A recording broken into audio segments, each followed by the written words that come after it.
Good morning, नमस्ते। दिन का शुरुआत खुदा के वचन के साथ दैनिक वचन बचना और बचाना में मैं आपको स्वागत करता हूं। आज सोमवार 7 फरवरी 2022। आज का विषय लिया गया है बेहतरीन हंस बनना। और उसे हम इंसान के रूप में देखें तो बेहतरीन कैसे बने। वचन लिया गया है निर्गमन 4 का 24 से लेके 31 तक। हम 31 को देखेंगे। और लोगों ने उसका विश्वास किया और वो सुनकर कि यहोवा ने इस्राएलियों की शुद्धि ली और उनके दुखों पर दृष्टि की है, उन्होंने सिर झुकाकर दंडवत किया। पढ़ाई सुनाई में आशीष करें। आज का जो विषय हम देखते हैं, एक स्टोरी से हम देखेंगे जो कि क्रिश्चियन एंडरसन बोल के एक लेखक हैं, जिन्होंने अगली डकलिंग बोल के एक कहानी लिखा था, जो कि हम बदसूरत बतख कहते हैं हिंदी में। बदसूरत बतख का एक कहानी उन्होंने लिखा था। वो कहानी देखने में एक सरल कहानी लगता है, वास्तव में उसका कोई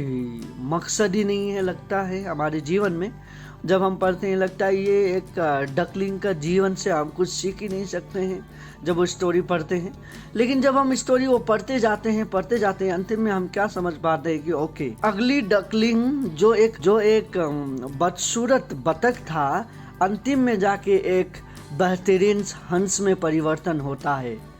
और उसके जीवन में वो जब बेहतरीन बदसूरत से वो जब बेहतरीन बनता है, उसके जीवन में बहुत सारे मुसीबत आता है। और वो मुसीबतों को सरल करते करते, मुसीबत का सामना करते करते जब वो पहुंचता है, तब वो एक कामयाब हंस में परिवर्तन हो जाता है। बहुत सारे समय पे हम इंसान के साथ भी ये होता है कि हम देखते हैं मूसा के जीवन में भी, इंसान के जीवन में भी बहुत सारे समय पे ये होता है कि हम कुछ करना तो चाहते हैं, लेकिन हम वो जो उसका कार्य है, जो उसका प्रोसेस है, जो उसका मकसद जो करके हमें पहुंचना चाहिए, उसको हम नहीं करना चाहते हैं।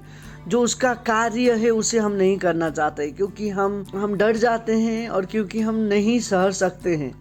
हम जब मूसा के जीवन में देखते हैं, मूसा के जीवन में भी ये हुआ था। मूसा के जीवन में बहुत सारे कठिनाई को झेलते हुए मूसा इसी तरीका से नहीं, मूसा ने जब हम 24 से लेके 31 तक पढ़ेंगे, यहाँ तक कि मूसा को मारने का भी प्रयत्न, मूसा को मारने का भी कोशिश था, प्रभु का आशीष पाया और वो बच गया। उसी तरह जब हम देखते हैं मूसा के जीवन में भी एक कठिनाई का सामना करते करते लास्ट में वो जाके एक इस्राएलियों को बचाने का एक जरिया बना और प्रभु उसको आशीष किया। उसी तरीका से हमारे जीवन में भी बहुत सारे समय पे हम कठिनाई से घिरे हुए रहते हैं, मुसीबतों से घिरे हुए रहते हैं। हम नहीं जानते कि हमें उससे कैसे निकलना है। तब एक आसान और सरल काम हमें करना है। वो क्या है? वो ये है कि हम खुदावन के ऊपर भरोसा करें कि वो खुदावन हमें चलाएगा असल रूप से, क्योंकि वो हमें छोड़ना नहीं चाहता है। उसने यहाँ इतना किया कि उन्होंने अपना प्रिय पुत्र हमारे लिए बलिदान दे दिया। उन्होंने सब कुछ दे दिया हमारे लिए।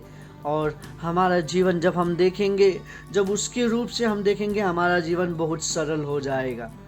और जो कि हम एक नमूना हो चुके थे, जो हम एक बेकाम के लोग थे, जब हम अपने आप को खुदावन के हाथ में सौंपेंगे, खुदावन उसे असल तरीका से चलाएगा। जिस तरीका से मूसा ने अपना भरोसा, अपना ईमान, अपना सब कुछ खुदावन के हाथ में सौंपा और वो जिस तरीका से अपने काम खुदावन के कामों में लगा, उसी तरह खुदावन आपको भी, हमें भी, हमारे जीवन में वो बेहतरीन बनाना चाहता है।